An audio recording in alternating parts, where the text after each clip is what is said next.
മണ്ഡലകാലം ആരംഭിച്ചിരിക്കുന്നു. മണ്ഡല മകരവിളക്ക് തീർത്ഥാടനത്തിന് തുടക്കം കുറിച്ച് ശബരിമല നട തുറന്നു.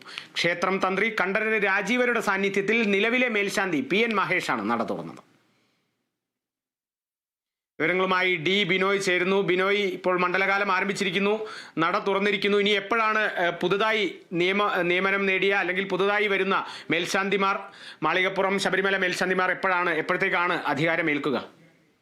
കാളിദാസ്, ഇന്ന് ശബരിമല സന്നിധാനത്ത് പ്രത്യേകിച്ച് പൂജകൾ ഒന്നും തന്നെ ഉണ്ടാവില്ല. അല്പസമയം മുമ്പാണ് ശരണമന്ത്രങ്ങൾ കൊണ്ട് മുഖരിതമായ അന്തരീക്ഷത്തിൽ ഒരു മണ്ഡലകാലത്തിന് തുടക്കം കുറിച്ചുകൊണ്ട് ശബരിമല ശ്രീകോവിൽ ഇപ്പോഴത്തെ മേൽശാന്തി മഹേഷ് നമ്പൂതിരി തുറന്നത്. തൊട്ടു പിന്നാലെ അവിടെ ഉണ്ടായിരുന്ന ദേവസ്വം ബോർഡ് ഉദ്യോഗസ്ഥർ ഉൾപ്പെടെയുള്ളവർ ദർശനം നടത്തി. അതിനുശേഷം മേൽശാന്തിയും പരിവാരങ്ങളും താഴെ തിരുമുറ്റത്തുള്ള ആഴിയിലെത്തി ആഴിയിൽ ദീപം പകർന്നു. പിന്നീടാണ് പുതിയ മേൽശാന്തിമാർ, അതായത് ഇന്ന് സ്ഥാനാരോഹണത്തിന് തയ്യാറെടുത്തിരിക്കുന്ന പുതിയ മേൽശാന്തിമാർ അവരെ 18-ാം പടി കയറ്റി മുകളിലേക്ക് കൊണ്ടുവന്ന് ദർശനം പൂർത്തിയാക്കി കഴിഞ്ഞിരിക്കുന്നു. ഇനി വൈകിട്ട് ഇന്ന് പ്രത്യേക പൂജകളൊന്നും തന്നെ ഇല്ല. ഇതിനൊരു പ്രത്യേക സമയവുമില്ല. വൈകുന്നേരം 6 മണി കഴിയുന്നതോടെ തന്നെ സ്ഥാനാരോഹണ ചടങ്ങുകൾ നടക്കും. ശബരിമല മേൽശാന്തിയുടെ സ്ഥാനാരോഹണ ചടങ്ങുകൾ ശബരിമല സന്നിധാനത്തും, മാളികപ്പുറം മേൽശാന്തിയുടെ സ്ഥാനാരോഹണ ചടങ്ങുകൾ മാളികപ്പുറം ക്ഷേത്രത്തിന് മുന്നിലുമായിട്ടാണ് നടക്കുക. ആദ്യം ശ്രീകോവിലിന്റെ മുന്നിലെത്തിച്ച് ശുദ്ധി വരുത്തി അതിനുശേഷം മേൽശാന്തി ശ്രീകോവിലിനുള്ളിലേക്ക് കൂട്ടിക്കൊണ്ടുപോയി അയ്യപ്പ പൂജയ്ക്കുള്ള മൂലമന്ത്രം പറഞ്ഞു കൊടുക്കുകയാണ് ഇന്നത്തെ പ്രധാന ചടങ്ങ്. മാളികപ്പുറത്തും ഇത്തരത്തിൽ ഒരു ചടങ്ങ് പൂർത്തിയാകുന്നതോടെ തന്നെ രാത്രി വൈകി 11 മണിയോടുകൂടി തന്നെ ഹരിവരാസനം ചൊല്ലി നടയടയ്ക്കുകയും ചെയ്യും. നാളെയാണ് മണ്ഡലകാല തീർത്ഥാടനത്തിന് തുടക്കം കുറിച്ചുകൊണ്ടുള്ള പ്രധാനപ്പെട്ട ചടങ്ങുകളെല്ലാം തന്നെ തുടങ്ങുക. ഗണപതി ഹോമത്തോടുകൂടി തന്നെ ചടങ്ങുകൾ തുടങ്ങും. ഒപ്പം ശബരിമല ശ്രീധർമ്മശാസ്താവിന്റെ ഇഷ്ട വഴിപാടായ നെയ്യഭിഷേകത്തിനും തുടക്കം കുറിക്കുകയും ചെയ്യും. അങ്ങനെ ഈ ഒരു 62 ദിവസത്തോളം നീണ്ടു നിൽക്കുന്ന തീർത്ഥാടന കാലത്തിന് തുടക്കമായിരിക്കുന്നു. നേരത്തെ നിന്നും പതിവിൽ നിന്നും വ്യത്യസ്തമായി ഇത്തവണ വളരെയധികം തീർത്ഥാടകരാണ് വെർച്വൽ ക്യൂ വഴി ദർശനത്തിനായി ബുക്ക് ചെയ്തിരിക്കുന്നത്. ഈ മാസം 29-ാം തീയതി വരെ ബുക്കിംഗ് പൂർത്തിയായിരിക്കുന്നു എന്നുള്ള വിവരമാണ് നമുക്ക് പുറത്തേക്ക് ലഭ്യമാകുന്നത്. ഒപ്പം മറ്റൊരു കാര്യം പറയാനുള്ളത്, സ്പോട്ട് ബുക്കിംഗ് സംവിധാനങ്ങളുണ്ടാവും. ദർശനത്തിന് വേണ്ടി എത്തുന്ന അയ്യപ്പ മുദ്രയണിഞ്ഞ് ഇരുമുടിക്കെട്ടുമായി വരുന്ന എല്ലാ തീർത്ഥാടകർക്കും ദർശനത്തിനുള്ള അവസരം ഒരുക്കുമെന്ന് ദേവസ്വം മന്ത്രിയും ഒപ്പം ദേവസ്വം ബോർഡ് പ്രസിഡന്റും അറിയിച്ചിട്ടുണ്ട്. ദേവസ്വം മന്ത്രി VN വാസവൻ ഇന്ന് ഉച്ചയോടുകൂടി തന്നെ ശബരിമല സന്നിധാനത്തെത്തിയിരുന്നു. ശബരിമല സന്നിധാനത്തെ ഓരോ വികസന പ്രവർത്തനങ്ങൾ നേരിട്ട് കണ്ടു. അയ്യപ്പ ഭക്തന്മാർക്കായി ഒരുക്കിയിരിക്കുന്ന തയ്യാറെടുപ്പുകളും വിലയിരുത്തുകയും ചെയ്തു. ഇത്തവണയുള്ള ഏറ്റവും വലിയ പ്രത്യേകത, പ്രളയത്തിനു ശേഷം, അതായത് കഴിഞ്ഞ കാലത്തുണ്ടായ വലിയ പ്രളയത്തിന് ശേഷം ശബരിമല സന്നിധാനത്തേക്ക് വരുന്ന തീർത്ഥാടകരുടെ വാഹനങ്ങൾക്ക് പമ്പയിലേക്കോ പ്രവേശനം അനുവദിച്ചിരുന്നില്ല. ഇത്തവണ പമ്പയിൽ പാർക്ക് ചെയ്യാനുള്ള അവസരം കൂടി നൽകുന്നു. അങ്ങനെ വലിയ തരത്തിലുള്ള സംവിധാനങ്ങളാണ് തീർത്ഥാടകർക്ക് വേണ്ടി ഒരുക്കിയിരിക്കുന്നതാണ് ഏറ്റവും വലിയ പ്രത്യേകത.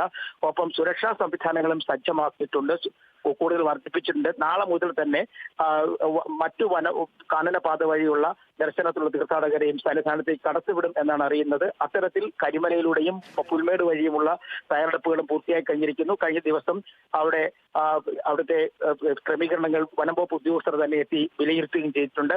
ഇന്ന് രാത്രി വരെ പ്രത്യേക പൂജകൾ ഉണ്ടാവില്ല. അല്പസമയത്തിനുള്ളിൽ തന്നെ മേൽശാന്തിമാരുടെ സ്ഥാനാരോഹണ ചടങ്ങുകൾ ശബരിമല സന്നിധാനത്ത് നടക്കും.